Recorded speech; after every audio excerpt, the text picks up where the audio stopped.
यानी 8 नवंबर 2016 की रात्रि को 12 बजे से वर्तमान में जारी 500 रुपए और 1000 रुपए के करेंसी नोट लीगल टेंडर नहीं रहेंगे, यानी ये मुद्राएं कानूनन अमान्य। मां भारती के लाल प्रधानमंत्री मोदी को आपने अभी अभी सुना, इन्होंने 2016 में नोटबंदी की थी। इसके बाद भारतीय जनता पार्टी ने इस प्रचार को बहुत ही ज़्यादा फैलाया था और पूरे विश्व में और पूरी भारत के अंदर एक डंके की चोट पे कहा था कि भारत के लिए सबसे बड़ा परिवर्तन है। तो बहरहाल देखते हैं कि इस नोटबंदी से 5 साल बीत चुके हैं, इससे कितना लाभ हुआ, कितना नुकसान हुआ है। तो सबसे पहले इसके समर्थन में देखते हैं सुधीर चौधरी की रिपोर्ट है, इसके बाद हम इसके विरोध में रवीश कुमार की रिपोर्ट देखेंगे। तो पूरी खबर जरूर देखिएगा। भारत में अभी शुरुआती दौर में है, लेकिन भारत में पैसों का लेन देन अब बहुत हद तक डिजिटल हो चुका है। ये एक अच्छा संकेत है। आज से ठीक 5 वर्ष पहले यानी 8 नवंबर 2016 को प्रधानमंत्री नरेंद्र मोदी ने एक बहुत बड़ा फैसला लिया था, जिसके तहत भारत में नोटबंदी का ऐलान किया गया था। और आप में से बहुत सारे लोग उस रात को 8 बजे जो उन्होंने राष्ट्र के नाम संदेश दिया था, उसे आज तक आप भूल नहीं पाए होंगे।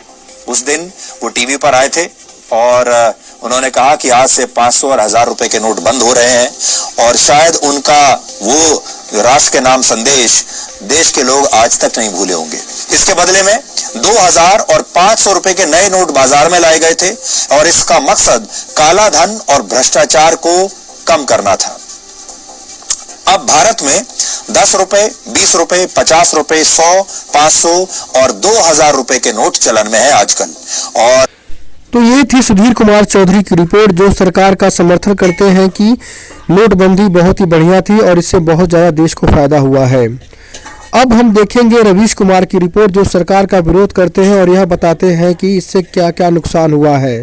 तो इनको भी आप जरूर पूरा देखिएगा। नोटबंदी जयंती है, ये पहली जयंती है जिसकी पहली जयंती तो धूमधाम से मनी, लेकिन 5वीं जयंती नहीं मनाई गई। अखबारों में किसी तरह का विज्ञापन नहीं आया। इन 5 सालों में नोटबंदी की कोई मूर्ति भी नहीं बनी और ना ही नोटबंदी दिवस मनाने का ऐलान हुआ। नोटबंदी भारत की पहली सरकारी तालाबंदी थी। इसके पहले मजदूर हड़ताल के वक्त तालाबंदी करते थे, लेकिन 8 नवंबर 2016 को भारत ने पहली तालाबंदी का ऐलान किया, जिसका नाम नोटबंदी था। उसके बाद अगस्त 2019 को कश्मीर में लॉकडाउन यानी तालाबंदी हुई। फिर तीसरी तालाबंदी हुई मार्च 2020 में। किसी को पता नहीं था कि अगले 50 दिनों तक हर आम आदमी को बैंकों के बाहर लाइन में लगना होगा। सभी का काम धंधा बंद हो गया, लोगों के हाथ में कैश नहीं था। कई दिनों तक लोग भूखे रहे और इलाज का खर्चा ना दे पाने के कारण कई लोग मर भी गए। पूरी अर्थव्यवस्था उन 50 दिनों के लिए ठप हो गई। लोगों के हाथ में पैसे नहीं थे और रोजगार खत्म हो गया। उसी तरह जब मार्च 2020 में तालाबंदी हुई तो लोगों का रोजगार खत्म हो गया और खाने के लिए पैसे नहीं थे। लाखों लोग पैदल चलने लगे और मर गए। किसी को पता नहीं था कि कोरोना के समय पहली तालाबंदी का फैसला किस बुनियाद पर लिया गया। विश्व स्वास्थ्य संगठन ने तालाबंदी का सुझाव तक नहीं दिया था। उस समय कोरोना का केस इतना फैला भी नहीं था, लेकिन देश को तालाबंदी में झोंक दिया गया और लाखों मजदूर जलती धूप में पैदल चलने के लिए मजबूर हुए। बहुत से दुर्घटनाओं में मारे भी गए। तालाबंदी से पूरे देश को ठप कर दिया गया। आम आदमी बर्बाद हो गया। करोड़ों लोगों की नौकरियां चली गई। नोटबंदी नाम की प्रथम तालाबंदी के 5 साल हो गए हैं। आखिर सरकार ने याद क्यों नहीं किया? क्या इसलिए कि इसके जितने भी उद्देश्य बताए गए, सरकार के ही आंकड़े उसके खिलाफ आने लगे।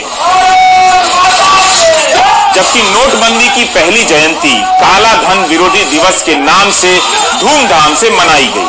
मोदी सरकार के मंत्रियों ने अलग अलग राज्यों में जाकर प्रेस कॉन्फ्रेंस की, हस्ताक्षर अभियान चलाए गए। प्रधानमंत्री ने पहली जयंती पर कई ट्वीट किए और कहा कि मैं भ्रष्टाचार और काले धन को मिटाने के लिए सरकार के प्रयासों का साथ देने के लिए भारत की जनता के सामने सर झुकाता हूं।